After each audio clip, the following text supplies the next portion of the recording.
Hi everyone, welcome to my kitchen.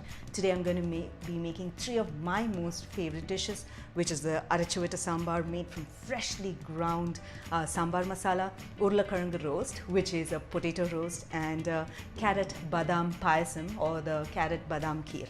So the first dish I'm going to show you is the Vegetable Sambar, which essentially means freshly ground sambar masala and then put together along with the vegetables to make a delicious sambar. So let's get started. First thing I'm going to do is to roast all the dals. So I'm going to add in the chana dal and the urad dal. So we'll roast both the chana dal and urad dal on medium heat until it becomes golden brown and well roasted. So notice that the dal is getting evenly browned on all the sides. At this stage, I'm going to go ahead and add in the methi seeds and the coriander seeds along with the red chilies. We'll roast this for another couple of minutes until you start smelling the aromas and you'll start seeing the coriander seeds popping up, okay, and crackling, and that's when you know that it's getting roasted, and you'll start smelling the aromas of the seeds as well. Okay, now that this is well roasted, I'm going to go ahead and add in the coconut. Coconut is a very important ingredient for making a freshly roasted sambar masala, okay, and we'll roast it until for about a minute, not more, until it gets lightly toasted. All right, this is done. I'm going to turn off the heat now and allow it to cool, and then we will grind it into a nice fine powder.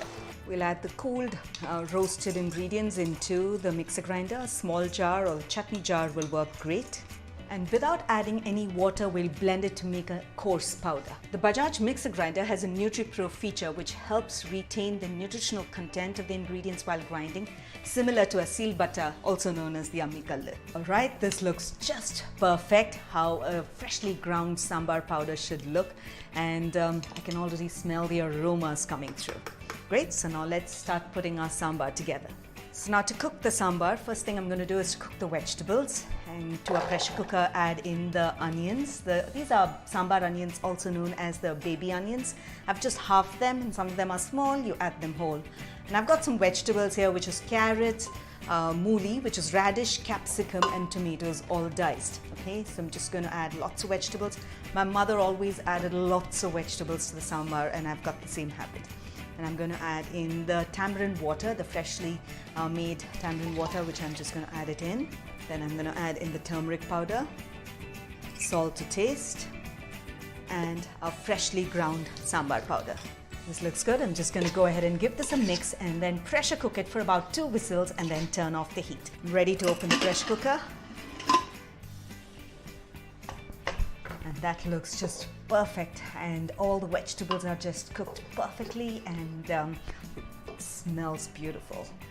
And I have some tur dal which I've cooked already and kept, and I'm just going to go ahead and add the tur dal into the sambar. In Tamil Nadu, especially my mom and my home and my family, we tend to add a lot of dal to our sambar, and our sambars taste absolutely delicious, especially when it is Archana Sambar and you add a lot of dal. It tastes really nice, goes well along with some hot steamed rice topped with ghee. Great, so I'm just going to go ahead and give this sambar a brisk boil, and I'm also going to do the talchikotal. So just mix this up really well, and we'll add in some water because it's really thick. And at this stage you have to check the salt as well, and if you need any more salt, go ahead and add it in.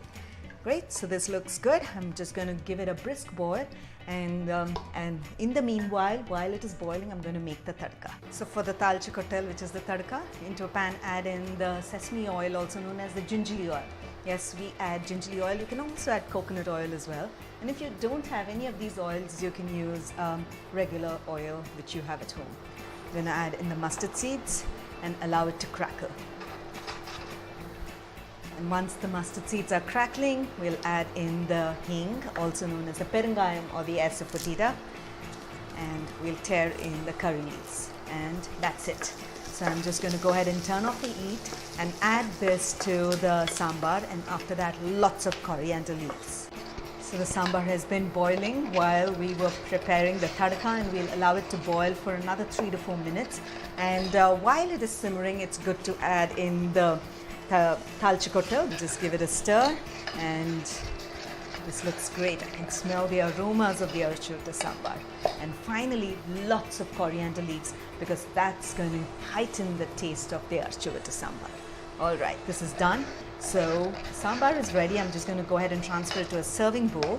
And the next dish I'm going to show you is the Urulakaranga roast. And that's absolutely simple and you won't believe how delicious it tastes along with the sambar. So for the Urulakaranga roast, I have some boiled potatoes here with me. I've used baby potatoes. You can also use regular potatoes. So into a preheated pan, go ahead and add in the oil. Sesame oil works great for Urulakaranga roast. Okay, and I'm going to add in the mustard seeds and allow it to crackle. We'll add in the cumin, jeera, the hing or the asafoetida, curry leaves, which we'll just tear it up and add it in.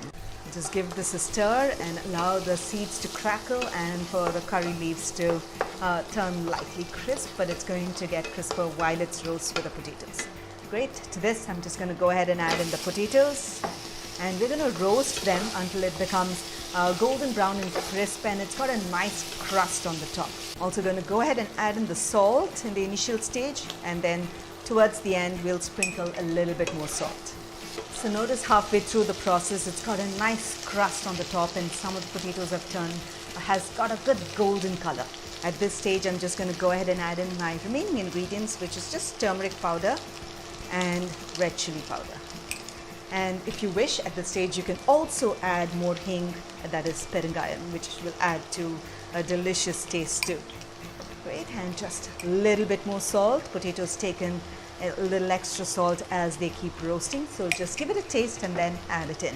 So now we'll just toss all this together and roast the potato for another 4 to 5 minutes so that all the masalas get well coated into the potato and our Urulakaranga roast will be ready. So it's about 4 minutes that the potatoes have been roasting and it's got a beautiful golden crust and all the masalas have got well coated. And that's it. I'm going to go ahead and turn off the heat. And my final dish that I'm going to show you is my favorite payasam, which is the carrot badam kheer. So for the carrot badam kheer, the first thing I'm going to do is to saute and lightly cook the carrots. Okay, so I have added some ghee into the pan and I have some grated carrots here. And I'm just going to lightly toss the carrots until they become soft. And this process of lightly tossing stir frying the carrots in ghee gives in a great taste to the badam kheer. Okay, notice that the carrots have become very soft and this is exactly how you want it. I'm going to turn off the heat now and allow the carrots to cool completely, and then after that we will blend it along with some blanched almonds over here, which I've blanched it and then removed the skin and kept, which essentially is soaking the almonds in warm or hot water, and after that just remove the skin and you'll have soft almonds. And I have some sugar, I have some cardamom and some saffron and milk, of course, which we're going to add to make the kheer. So into the tall jar of my Bajaj mixer grinder, I'm just going to go ahead and add in the cooked carrots. To this, I'll add in the sugar and the blanched badam, which is the almonds. We'll also add in just a little bit of milk to blend it to a nice smooth paste. And after that, the remaining milk, we'll add it when we're bringing it to a brisk boil. Okay, so I'm just going to snap in the lock of my mixer grinder.